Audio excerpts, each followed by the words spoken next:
Have you ever been told you're too emotional, that you feel too much or take things too personally? And have you started to believe that maybe they were right? For many women, sensitivity has become a quiet burden, something to hide, suppress, or apologize for. The world often rewards emotional detachment, sharpness, efficiency, and yet you feel everything. The undercurrents in a room, the tone behind the words, the silence that says more than speech ever could. But what if your sensitivity was never the problem? What if it's your greatest source of emotional power, the reason you can see, sense, and understand what others miss entirely? Let's pause here. Before we intellectualize, let's acknowledge the pain, because there's shame in being dismissed as too sensitive, especially when your heart breaks at cruelty, when others' pain stirs something so deep inside you, it keeps you up at night.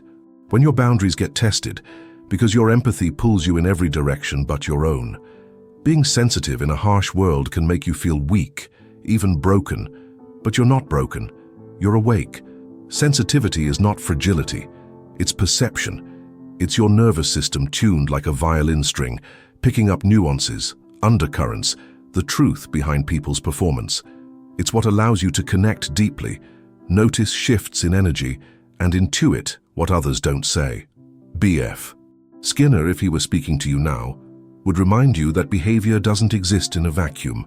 Your sensitivity likely developed as an adaptive response, a learned behavior shaped by your environment.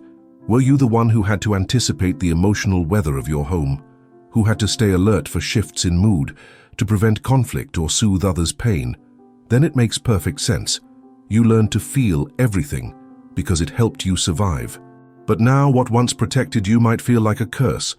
The good news is, behavior is not destiny. Your sensitivity can be reclaimed as wisdom instead of worn as a wound. Emotional depth, when met with consciousness, becomes resilience. Let's reframe it. A woman who feels deeply has range. She can hold space for sorrow and still find awe in beauty. She grieves, but she rebuilds. She's not numb, she's real. And in a world numbed by distraction and performance, realness is revolutionary. So instead of asking, why am I like this? Maybe ask, what has this sensitivity taught me? Have your emotions revealed the truth about people before their actions did? Has your intuition ever protected you, even when logic said otherwise?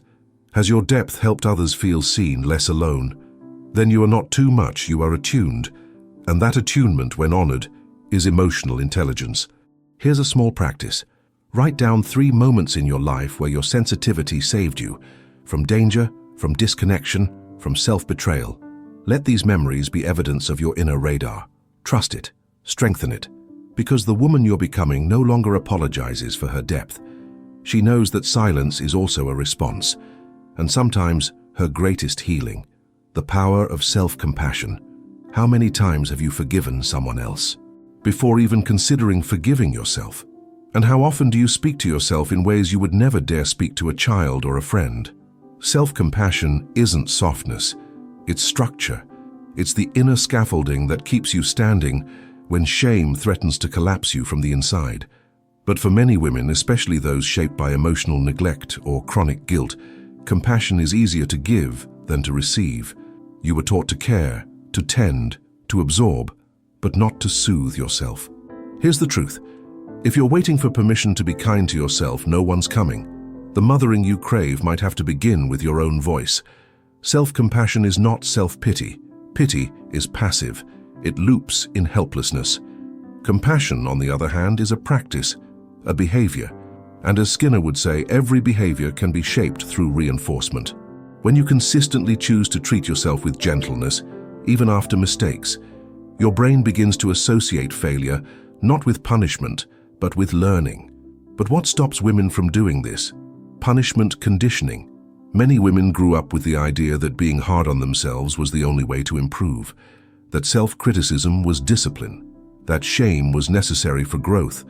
But shame paralyzes. It doesn't teach. It silences the nervous system, makes us freeze or flee, never truly evolve. Imagine a woman saying, "I should have known better. I always mess things up." Now imagine her shifting the voice. "I made a choice based on who I was then. I can choose differently now. One statement imprisons, the other liberates. You don't have to earn compassion through perfection. You don't have to fix everything before you deserve rest. You are allowed to be both healing and whole in the same breath. A small task for this week.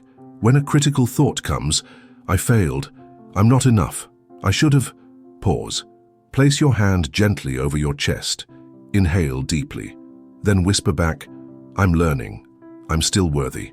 Because healing begins not when others forgive you, but when you stop waging war on yourself. The woman you're becoming doesn't punish herself for bleeding. She learns how to close the wound and still love the scar. The courage to be vulnerable. What if the very thing you fear showing, your softness, your ache, your truth, is the one thing that could set you free? And what if vulnerability isn't weakness, but a doorway to something more authentic than power? Connection. For many women, vulnerability carries the memory of exposure, of being dismissed, shamed, or punished for revealing emotion. You opened up once, twice, many times, and were met with silence, mockery, or abandonment. So you learned to armor yourself, to smile when it hurt, to say I'm fine when you were drowning, to survive by staying silent. But that survival strategy, while once protective, becomes a prison over time. To be vulnerable as a woman in this world is an act of defiance, especially when you've been conditioned to hold it all together, to be the strong one, the responsible one, the one who absorbs, adjusts, and carries the emotional load for everyone else. Skinner would remind us, we learn what's safe to express by how the environment responds. If opening your heart led to punishment, the behavior gets suppressed, not because you're weak, but because your nervous system learned. Expression leads to pain. But what if the environment changes? What if now, as an adult, you get to build a new context, one where your voice is heard, your emotions welcomed, your truth respected? Vulnerability is not about oversharing. It's about honesty. Emotional honesty. Saying this hurt me, saying I'm scared but I still want to try, saying I don't have it all together and that's okay. There's deep power in naming your experience, not to be fixed, but to be seen. When you allow yourself to be real, you give others permission to do the same. Your story, as fractured or unfinished as it feels, becomes a lighthouse, a signal to others who have felt the same, but never had the words. But vulnerability must be chosen wisely. Not everyone has earned access to your open heart. Discernment is key. It's not about exposing your wounds to everyone, but about honoring them enough to choose who sees them. Here's a small act. Think of one truth you've been holding, a feeling, a need, a boundary, and write it down. Then ask yourself, who in my life has the capacity to hear this without judgment? Practice sharing it. Start small. Let your voice return. Because the woman you're becoming doesn't wear masks to be loved. She speaks her truth and lets love find her as she is. The wisdom in boundaries. Have you ever said yes while your whole body screamed no? How many times have you kept quiet, tolerated, endured, just to avoid conflict or preserve a connection? For too long, women have been taught that love means sacrifice, that being good means being available, that kindness means saying nothing, even when everything inside says, this is not okay. But what if love that demands self-abandonment isn't really love at all? Boundaries are not walls. They are doors with locks, and you hold the key. They're not punishments or acts of coldness. They're expressions of self-respect. They teach the world how you expect to be treated, and when you don't set them, the world doesn't guess. It assumes. Skinner would say that behavior is shaped by consequences. If people consistently cross your limits and face no resistance, the behavior is reinforced. And if you remain silent, your silence becomes part of the reinforcement schedule. You become complicit in the erosion of your own peace. But here's the beautiful truth. The moment you begin to define your boundaries, you begin to recondition the world around you. It won't be easy at first. For women especially, boundary setting can trigger deep guilt. Guilt that was conditioned into you. You were praised for being selfless, applauded for how much you gave. So now when you begin to say no, it feels like betrayal. But it's not betrayal, it's realignment. Boundaries protect your time, your body, your energy, your soul. And they are not negotiable. The people who truly care for you will adapt. Those who resist were never honoring the real you to begin with, just the version of you that was convenient for them. Let this be your practice. Identify one area where your boundary has been repeatedly crossed. Ask yourself, what does my silence cost me here? Then draft one sentence that affirms your limit. Say it out loud. Anchor it in your body. Repeat it until it feels like truth. You're not difficult. You just stopped settling for less. Because the woman you're becoming no longer exhausts herself trying to be everything for everyone. She chooses to be whole, even if that means being misunderstood. The resilience of hope. Have you ever feared hope more than despair? Because every time you hoped, something fell apart. Has hope started to feel naive, even dangerous? When you've been through enough loss, betrayal, or silence, hope can start to look like a trick, a setup, a false promise. Many women carry this silent exhaustion, not just from what they've lived through, but from what they once believed could be and wasn't. But what if hope isn't the denial of pain, but the decision to stay open despite it? Hope is not delusion. It is defiance. It says, even after all I've lost, I still believe something good can grow in me. And this belief is not weakness. It is emotional resilience in its purest form. Hope isn't the same as fantasy. Fantasy waits for rescue. Hope builds a life. It chooses movement.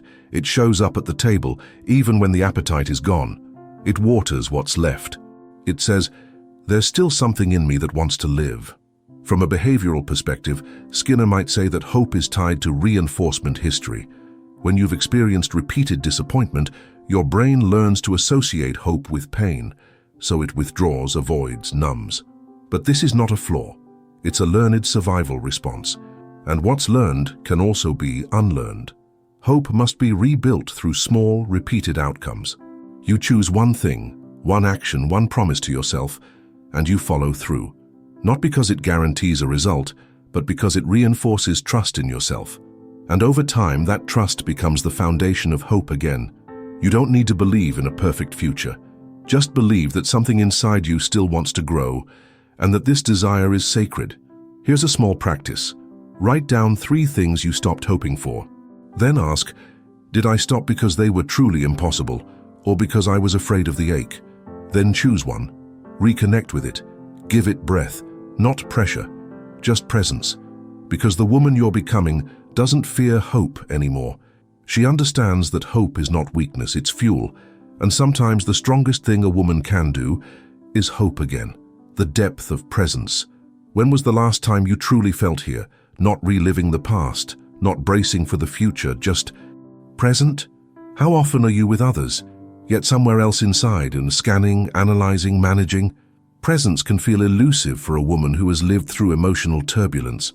When your past trained you to stay alert, predict mood swings, or walk on eggshells, stillness doesn't feel safe. It feels risky, unfamiliar, even boring.